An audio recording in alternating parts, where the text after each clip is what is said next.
Assalamualaikum Bu Iskandar. Apa Waalaikumsalam warahmatullahi wabarakatuh. Bu Titin, bagaimana? Ada yang bisa saya bantu? Bu? Mohon maaf Bu, sebelumnya Ibu ada waktu sebentar Bu? Saya mau ngobrol dengan Ibu sebentar. Tentu saja ada, bisa, silakan.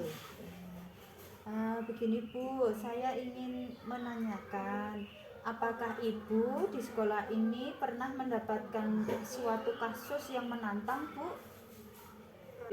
Iya Bu, ada sebenarnya. Kayaknya ya setiap di suatu lembaga itu ya mesti ada masalah-masalah. Ada ya? Iya, tentu masalah itu ada ya.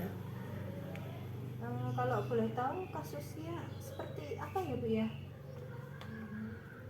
Kasusnya antara lain ya, karena kita lembaganya lembaga pendidikan ya, seputar ini melibatkan antara hubungan seorang guru sebagai pengajar di kelas, kemudian antara guru dengan siswa, antara sekolah dengan orang tua murid. Itu yang kadang-kadang ada sedikit gesekan lah. Iya. Mohon maaf Bu, selama ini bagaimana Ibu dapat mengidentifikasi kasus-kasus yang berupa dilema etika atau bujukan moral Bu? Iya. Untuk mengidentifikasi kasus-kasus yang termasuk dalam dilema etika itu tentunya ya saya membuat saat saya membuat keputusan mengenai perilaku yang layak harus saya ambil.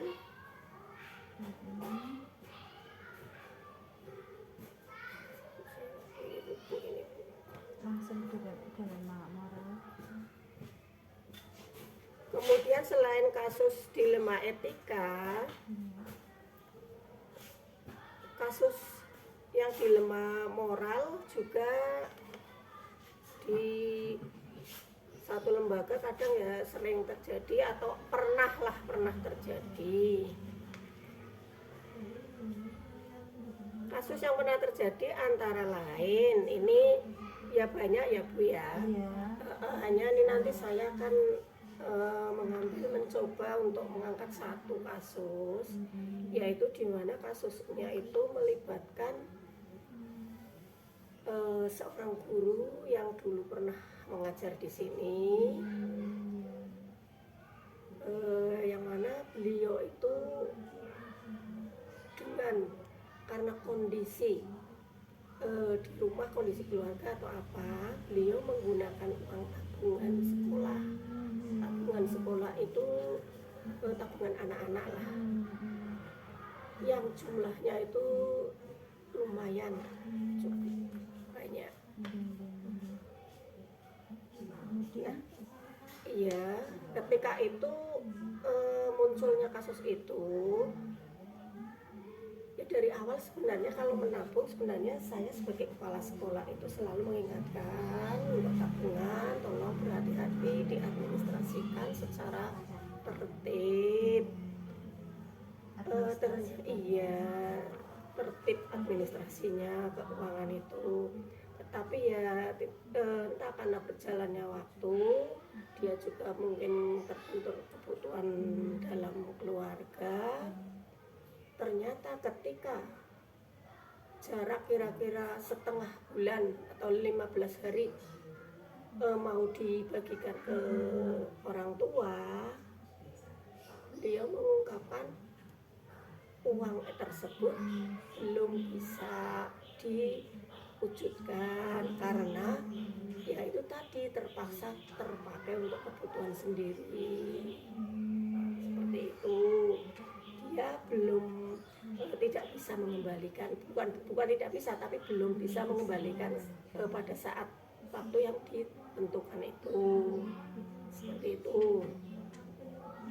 Kemudian Bu, bagaimana Ibu mengambil keputusan di sekolah Bu, terutama untuk kasus-kasus yang ini ya, yang sama-sama benar ini atau mengandung sama-sama mengandung nilai kebajikan ini.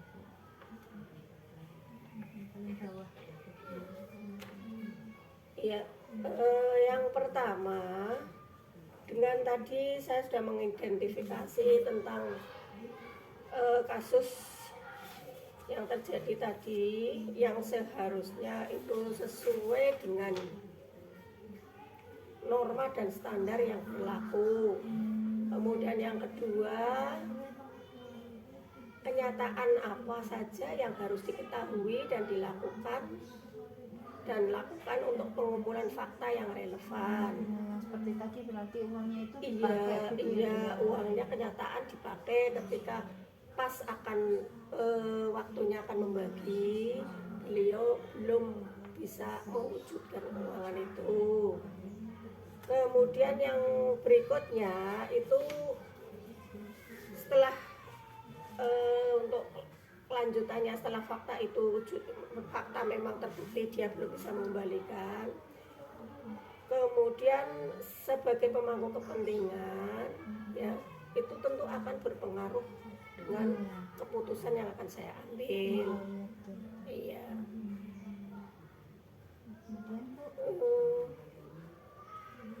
Keputusan yang seperti apa yang bisa saya ambil ya tentunya saya berbicara langsung dengan IPS guru yang tadi memakai itu, terus bagaimana solusinya saya rembuk bersama dengan guru tersebut, baru nanti setelah itu penyelesaiannya seperti apa saya berikan ke IPS-nya itu. Berarti dengan kata lain bermusyawarah dulu ya, iya, dengan yang bersangkutan. Iya. Ya. Kemudian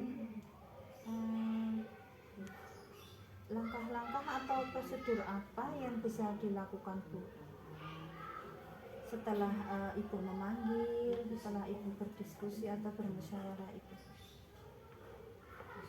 Setelah beliau atau YPS saya panggil, ya tentu ada fakta-fakta yang relevan ya, yaitu antara lain dia saya panggil tentunya hubungannya dengan pengambilan keputusannya ya. Karena ini hubungannya tadi beliau menggunakan uang itu yang jelas untuk kepentingan pribadi, karena memang terpepet urusan keluarga lah, karena ada salah satu keluarga mungkin yang sakit atau apa harus terpaksa. Iya, terpaksa sekali untuk perobatan.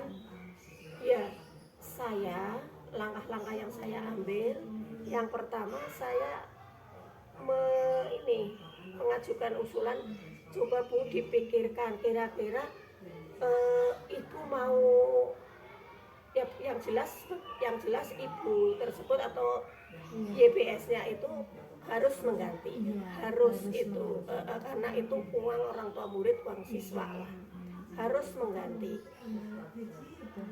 Ternyata setelah itu dia ya bersedia mengganti, hanya di waktunya itu lain, di lain waktu, ia minta pelonggaran. Terus nanti hubungannya dengan orang tua, biasanya orang tua sesuai janji kalau misalkan akhir tahun ini di bulan-bulan Juni harus bagi, ya harus terwujud bagi. Nah terus bagaimana untuk mewujudkan di akhir tahun itu harus terbagi, karena tadi ada jarak kira-kira setengah bulan saya mengetahui masalah itu muncul.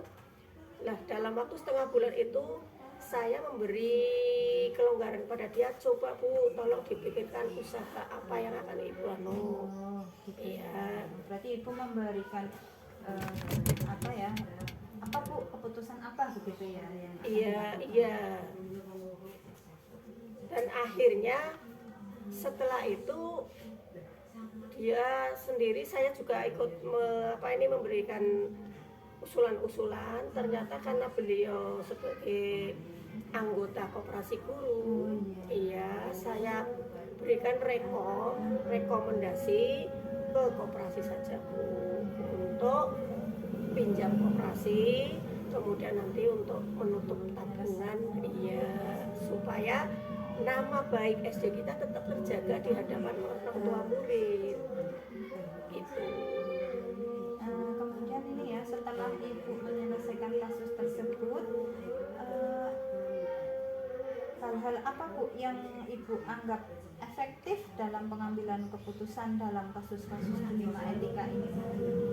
Yang saya anggap efektif dalam pengambilan keputusan itu ya yang jelas ini ya Bu, itu tanggung jawab ya. Iya. Yang jelas itu hal-hal yang itu tanggung jawab. Kemudian setelah saya bilang itu tanggung jawab, itu tetap itu adalah tanggung jawab di tangan ibu sepenuhnya. Terus setelah itu saya ya bagaimanapun ada rasa kasihan, ada rasa kasihan sesama teman lah ya. Iya, sesama teman kita ada rasa yang kasih solusi seperti itu, dan ternyata saya kasih rekom untuk ke koperasi ke itu. Iya. Jadi itu yang efektif itu memberikan pemahaman bahwa itu tanggung jawab beliau. Iya, tanggung jawab beliau. Kemudian tantangan itu hal-hal apa saja yang selama ini merupakan tantangan dalam pengambilan keputusan pada kasus-kasus dilema etika. Kita kan tidak mudah ya Bu untuk memutuskan sesuatu ya. Iya. Tantangannya apa? Banyak sekali tantangannya. Kadang-kadang gini ya, kalau masalah itu adalah merupakan dilema etika, biasanya kalau ini diambil seperti ini, saya mengambil keputusan A, itu saya harus konsekuensinya seperti ini, mengambil keputusan B seperti ini. Ya akhirnya tantangannya adalah ya antara lain kita sebagai teman ya, rasa setia kawan ya, tetap rasa belas kasihan tetap ada. Iya, rasa ingin membantu. Iya, betul sekali Bu Titin, seperti itu. Kemudian Bu, apakah Ibu mempunyai tata cara atau jadwal tertentu dalam sebuah penyelesaian kasus dilema etika? Apakah Ibu itu langsung menyelesaikan di tempat atau memiliki sebuah jadwal untuk menyelesaikan, atau dalam bentuk pembukuan yang rapi, atau bagaimana Bu? Kalau ini tentang pembukuan yang rapi sih saya merasa memang belum. Hanya catatan-catatan secara itu ada, pernah terjadi kasus seperti ini, penyelesaiannya begini. Iya, ada catatan lah di buku-buku tapi kalau pengadministrasian yang secara rapi memang terus terang belum terwujud, ya belum ada. Berarti penyelesaian itu tidak terjadwal ya Bu, atau spontan, atau pada saat itu juga harus selesai? Iya, diusahakan kalau masalah-masalah itu hal-hal yang urgent ya diusahakan selesai secepatnya. Iya, saya seperti itu. Adakah Bu faktor-faktor yang selama ini mempermudah atau membantu Ibu dalam mengambil keputusan dalam kasus-kasus dilema etika ini Bu? Kira apa ya ini ya? Faktor-faktor yang mempermudah. Ya kalau saya pikir itu dari dalam pribadi. Iya, faktornya ada di pribadi saya dengan YPS-nya. Iya. Tentang ini ya Bu, tentang faktor-faktor yang selama ini memudahkan kita untuk membantu dalam pengambilan keputusan yang masalah itu kasusnya kasus dilema etika, itu ya ini ya tadi saya bilang untuk faktor pribadi ya. Ya saya sebagai seorang yang dituakan di sini tentu saja menerima menerima saran, Iya. saran dan masukan Oh dari iya, teman. iya, iya. Misalkan timbul kasus Iya. tadi etika, Iya. kasus apa Dilema tadi, etika. dilema etika yang mengandung dilema etika, saya tentu mohon saran dan masukan dari teman guru yang lain. Baiknya seperti apa penyelesaian seperti Agar ini. tidak menjadikan Iya. kecemburuan gitu ya, Bu, Iya, ya. iya. Jadi saya tidak lepas dari bantuan serta musyawarah dan masukan-masukan dari rekan guru untuk memutuskan dan menyelesaikan permasalahan yang terjadi di sekolah. Seperti itu. Dari semua yang telah disampaikan, pembelajaran apa Bu yang Ibu petik lah, atau ibaratnya ini buat pembelajaran saya atau buat pengalaman saya begitu dari keputusan yang Ibu ambil? Apa ya? Ya namanya tadi ada perjalanan, mesti ada satu tadi apa peristiwa-peristiwa yang seperti tadi ada kasus yang hubungannya dilema etika, kemudian ada bujukan moral begitu ya Bu ya. Nah itu kalau menurut saya wajar, peristiwa-peristiwa seperti itu. Tinggal kita nanti caranya ya seperti ini, kita harus bisa memilih keputusan yang terbaik. Iya, dengan tentunya menimbang faktor-faktor apakah nanti yang berpengaruh ke pihak sekolah, ya. Kemudian faktor-faktor internal yang dari SD berpengaruhnya seperti apa, kemudian faktor yang dari luar, dari masyarakat. Nantinya akan ada itu ya Bu, pengaruh-pengaruhnya ya Bu. Iya, jelas itu pengambilan keputusan itu akan berpengaruh sekali dengan kemajuan, dengan keadaan di SD ini. Ada lagi Bu, misalnya dalam keputusan A kok tidak bisa atau tidak bisa dilakukan nih keputusan A, apakah Ibu punya alternatif lain gitu? Ya, Atau Ibu punya pandangan yang lain? Ya kalau misalkan diambil keputusan A kok ternyata tidak bisa, nanti saya mencoba mencari solusi yang lain. Kita mencari ini sumbang saran atau apa ini masukan-masukan mungkin dari pihak orang tua, iya dari masyarakat.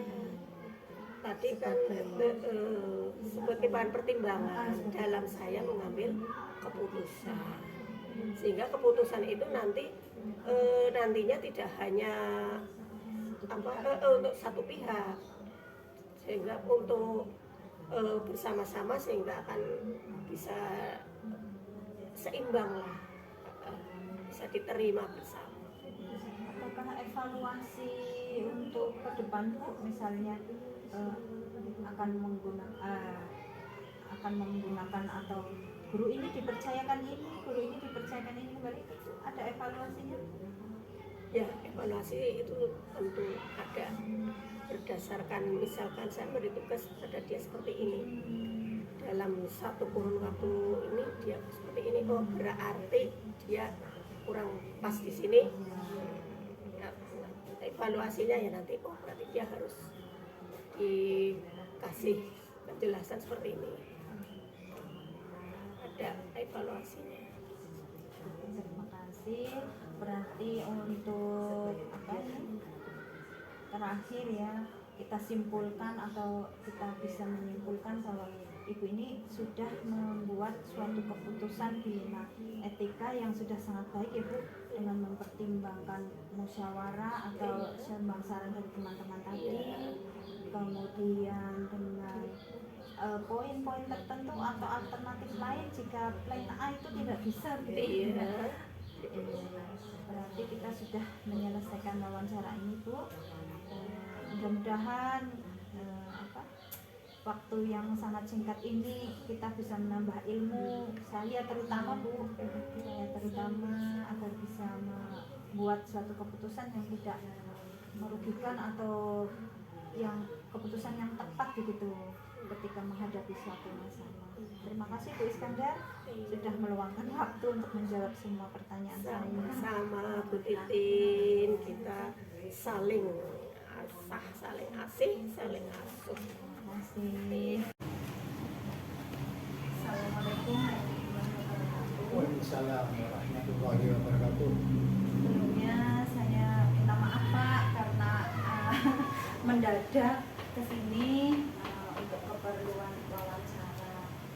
Apakah Bapak mempunyai waktu Pak? Insya Allah siap. Atau nuwun nggih Pak atas Iya, waktunya. iya. Ini saya dapat tugas untuk modul 3.1 Pak untuk Ya. mewawancarai kepala sekolah, salah satunya Bapak, Oh, gitu. untuk menanyakan tentang keputusan atau apa yang sudah diambil sebagai kepala sekolah dalam sekolah Bapak yang Bapak pimpin. Oh, iya, iya. Untuk yang pertama nih Pak G, Iya, iya, iya. selama ini bagaimana Bapak dapat mengidentifikasi kasus-kasus yang berupa dilema etika atau rujukan moral? Iya, Mbak. Ini non sewu sebenarnya saya nanti akan bercerita sesuai dengan pengalaman dan Iya. kenyataan Mbak ya. Ini untuk berbicara tentang tadi. Kalau dilema etika itu suatu permasalahan yang dihadapi oleh seseorang di mana seorang itu orang punya dua alternatif untuk pemecahan masalah. Tapi kedua-duanya sebenarnya benar. Ini dilema, namanya dilema permasalahan. Nah, setelah itu kalau sudah memahami perbedaannya baru kita masuk ke cara mengidentifikasi. Pertama dulu kita harus kenali dulu nilai-nilai mana yang bertentangan dengan etika, itu yang pertama. Kalau sudah tahu, baru kita saring permasalahan-permasalahan yang nanti bertentangan. Coba ya.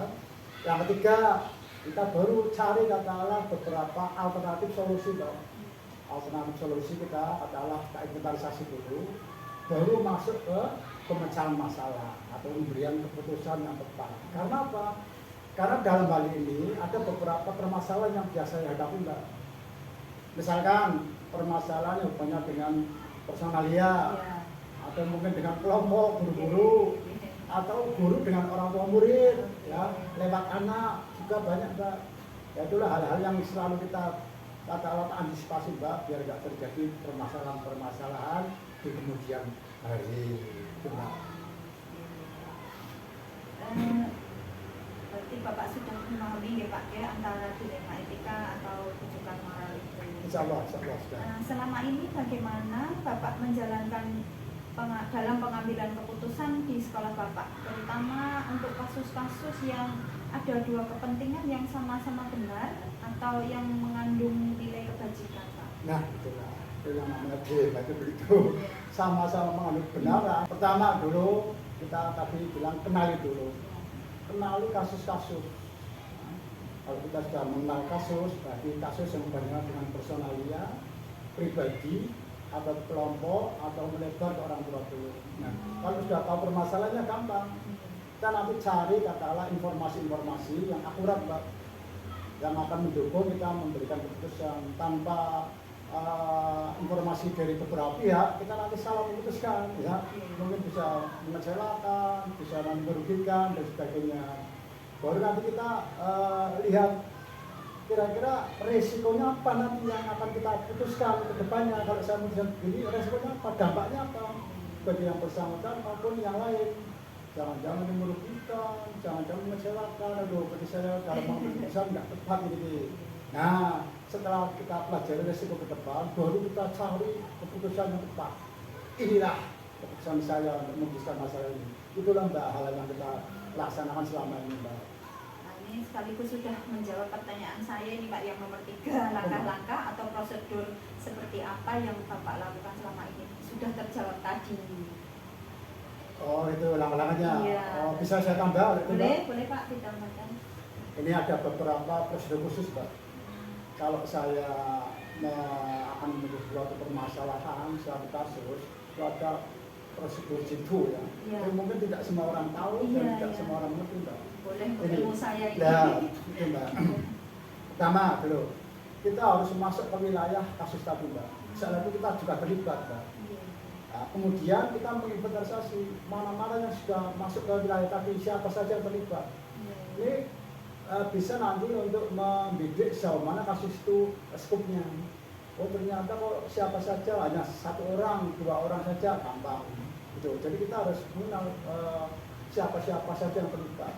Kemudian permasalahan apa saja nih yang itu yang urgen, apa yang katakanlah nanti kita tunda, apa yang sekiranya itu penting untuk segera diatasi. Kemudian kira-kira kalau nggak diatasi sekarang akan berdampak apa dalam minggu depan? Kadang-kadang ada demo lah gimana, itu yang penting sekali Mbak.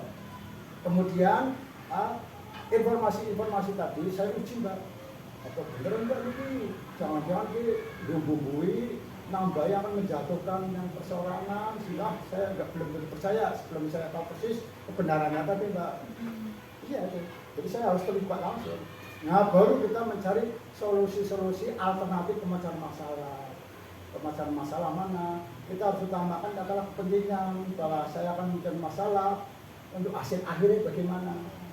Hasil akhirnya kita harus benar-benar bom-bom kabeh, katakanlah endingnya juga bagus. Jadi keputusannya diterima. Terima. Yang kedua kita harus punya pakai aturan.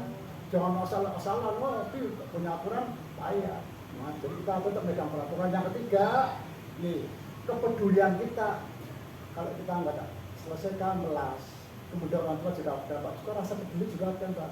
Itu setelah itu baru kita katakanlah mencari katakanlah keputusan yang tepat. Jret, nggak ada masalah. Tapi kita juga tidak lanjut aja Mbak, follow up namanya. Review kembali.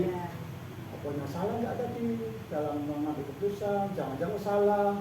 Nah, itu saya juga ada beban tanggung jawab juga terhadap keputusan saya berikan. Itu kira-kira langkah-langkah jadi saya begitu Mbak. Kemudian hal-hal apa saja yang selama ini Bapak anggap efektif, sangat efektif dalam setiap kali pengambilan keputusan pada dilema etika? Oh gitu. Yang sangat Efektif ya. Iya. Ini Mbak. Satu, permasalahan sifatnya berbeda-beda, mempunyai ciri khas sendiri, jadi punya karakter sendiri. Iya, betul. Kalau kita mengenal karakternya, pasti kita akan memberikan solusi yang tepat. Karakter Mbak, contoh begini. Kasus ini, kasus berat apa ringan? Iya. Kasus ini melibatkan yang personal pribadi, apa kelompok. Iya. Kasus ini melebar ke orang tua enggak? Iya. Kita harus cari dulu karakteristiknya dulu Mbak. Yang pertama. Yang kedua, baru informasi-informasi, data-data yang akan mendukung itu. Yang ketiga, kemudian cari tadi alternatif-alternatif permasalahan, alternatif solusi yang akan kita berikan. Baru katakanlah cara pemberian solusi. Jadi ada 4. Satu, karakteristiknya dulu. Karakteristik, ya. Kemudian apa tadi? Sumber informasi-informasi yang akurat. Data, ya. Data, betul. Yang ketiga, alternatif solusi. Yang keempatnya, pemberian keputusan yang tepat. Itu 4 Mbak. Itu. Jadi harus benar-benar itu saling mengkait. Ada lagi? Kemudian, apakah Bapak memiliki sebuah jadwal atau tata cara tertentu dalam sebuah penyelesaian kasus dilema etika? Apakah langsung gitu, begitu ada masalah langsung, atau berupa pembukuan secara tertulis gitu? Betul Mbak. Betul. Kepala sekolah itu punya buku yang namanya catatan khusus. Rupanya dengan cara kejadian khusus, kemudian tindakan guru-guru yang disiplin maupun indisipliner, maupun hal-hal dalam pembelajaran, bagaimana kasus-kasusnya di kelas atau mungkin kepada orang tua dan gaya mengajarnya, menyampaikan mengajarnya nggak bisa, sehingga banyak orang tua yang protes ke saya. Itu ya. Jadi kita lihat dulu Pak, untuk memutuskan suatu keputusan kita lihat dulu dari kasusnya Mbak. Kasusnya tadi berat atau ringan dulu. Berarti kita akan membuat prioritas dulu. Kalau ringan, nah, kita bisa putuskan langsung enggak. Nah, Kalau bisa putuskan, saya putuskan langsung karena seorang pimpinan punya otoritas Iya. dalam itu. Tapi kalau berat, nah berat di sini itu harus melibatkan tim Iya. enggak? Apa kita harus membentuk tim enggak? Dalam arti biar lain. Kalau tim kok nggak bisa, kita lari ke ahlinya enggak? Siapa saya nggak malu-malu kalau itu memang harus melalui misalkan dari SBY, apa itu petugas keamanan, dari Iya. siapa yang kaitannya dengan psikis, sudah saya mungkin nggak mampu Pak. Lah kalau itu bisa diatasi melalui tim, gampang sekali Pak. Contoh begini, tim saya bentuk, tim ini saya beri rekomendasi, ini permasalahan ini, si A, si B, si B, ini kasusnya ini katakanlah komunikasi yang menjadi catatan saya, yang buku saya begini.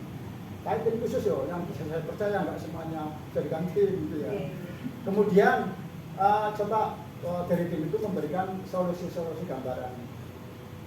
Karena apa? Biasanya dari guru lebih tahu sendiri, lebih tahu persis dengan teman sejawatnya, gitu loh. Nah, baru kalau sudah memberikan solusi-solusi itu kita pelajari. Oh ternyata begini permasalahan dari si A begini, yang lebih tahu ini mengapa? Oh hubungannya dengan ini, oh ngerti tahu persis. Oke, si B ngasih komentar begini, sebatas karena biasa sehari-harinya begini. Oke. Nah dari situ kita inventarisasi lagi, tak buat skala prioritas Kak. Berarti ini harus melalui suatu program tersistematis atau terstruktur, terjadwal Kak. Terjadwal. Mungkin minggu pertama permasalahan pribadi, mungkin berlapis-lapis, walaupun satu kasus tapi nanti imbasnya banyak Mbak. Kira-kira imbas pertama apa nih yang saya rasakan seandainya saya melaksanakan apa nih? Aduh mungkin omongan orang tua nih, aduh mungkin saya mungkin di demo, atau mungkin rasa emosi tidak percaya saya di sini. Nah itu antisipasi dulu, tak pecahan dulu, kita beri masukan gitu ya.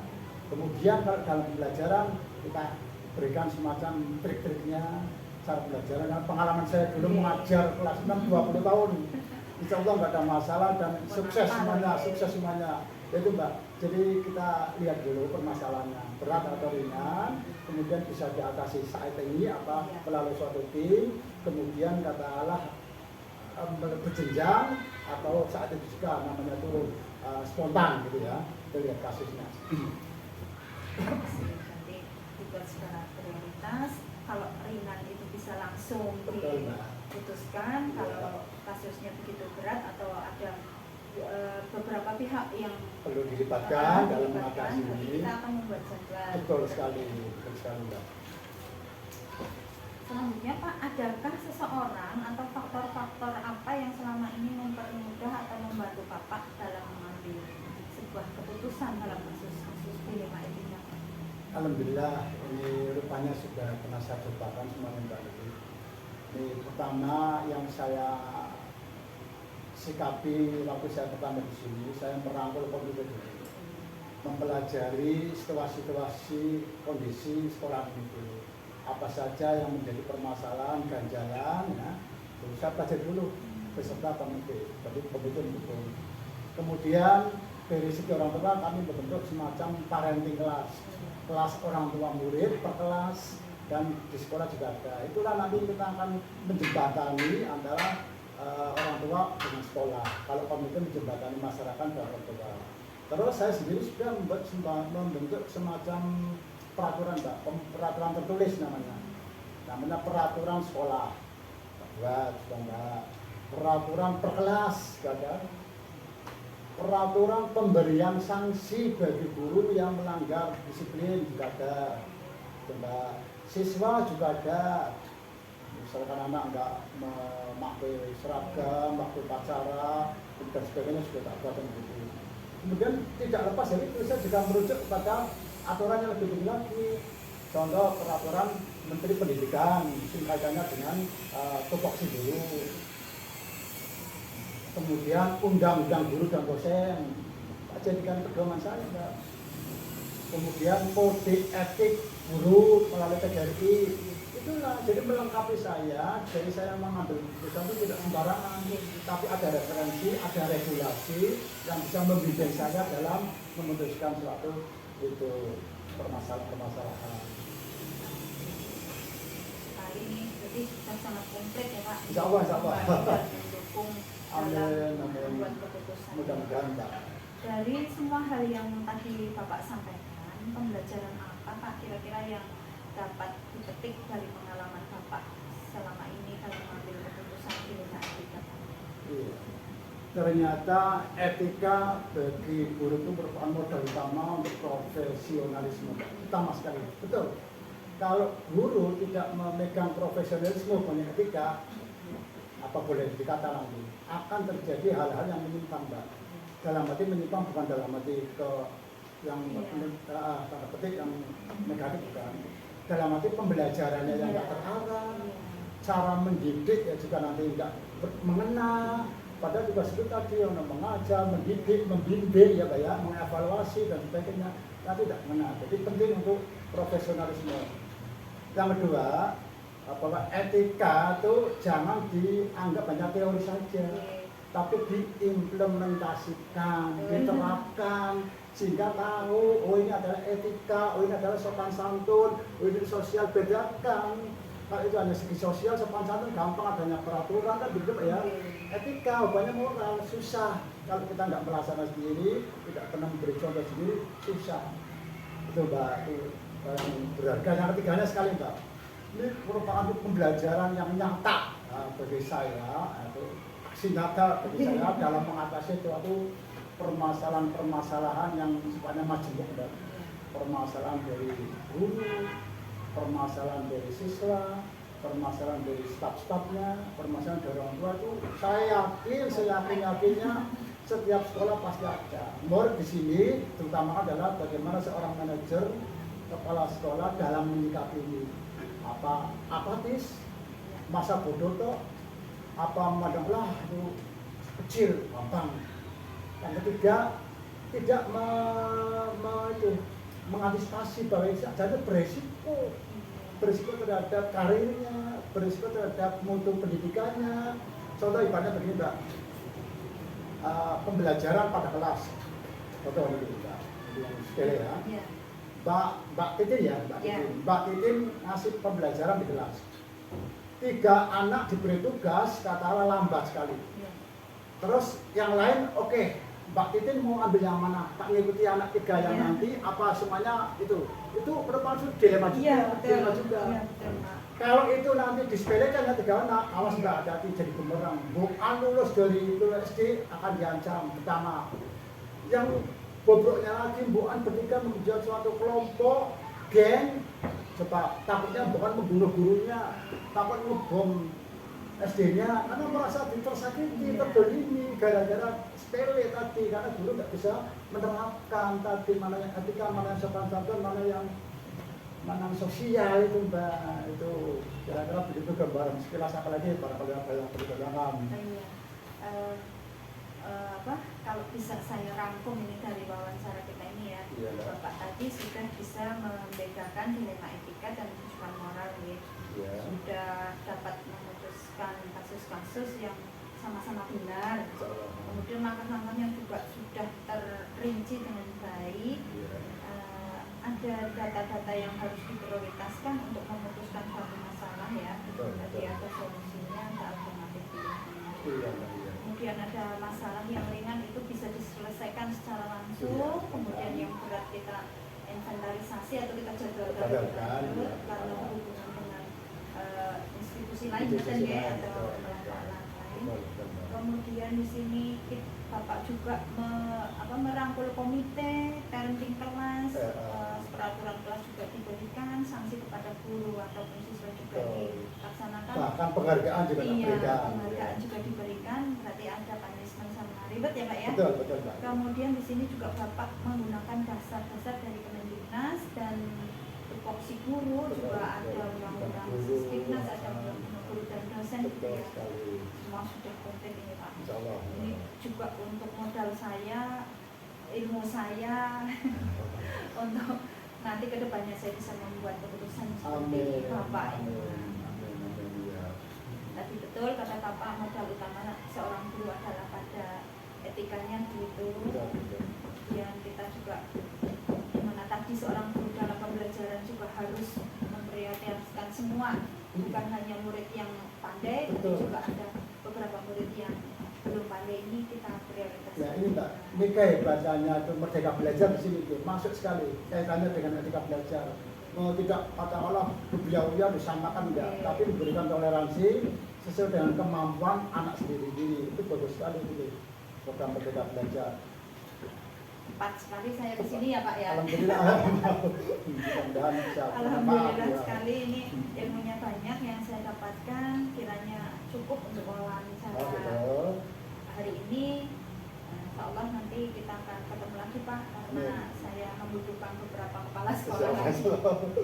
Terima kasih ya Pak ya atas Sama-sama, waktunya. sama-sama Mbak. Apa itu barangkali bermanfaat alhamdulillah. Oke. Sekiranya enggak cocok di panjenengan ya singkirkan saja ya. Karena situasi sekolah berbeda-beda, gaya seorang kepemimpinan juga berbeda-beda, ada yang otoriter, ada yang demokratis dan sebagainya Mbak. Diambil yang baik-baik Oke. saja, barangkali nanti bisa bekal Mbak Titin ya, siapa tahu Mbak Titin nanti calon pemimpin. Saya yakin calon pemimpin Paling apalagi- tidak pemimpin pembelajaran di kelas. Nah, leader pembelajaran betul. Nah, guru penggerak itu nanti sebagai katalah leader penggerak sekolah, Mbak. Iya. Terima kasih ya Pak ya. Sama-sama, Mbak. Sama-sama. Oke. Oke.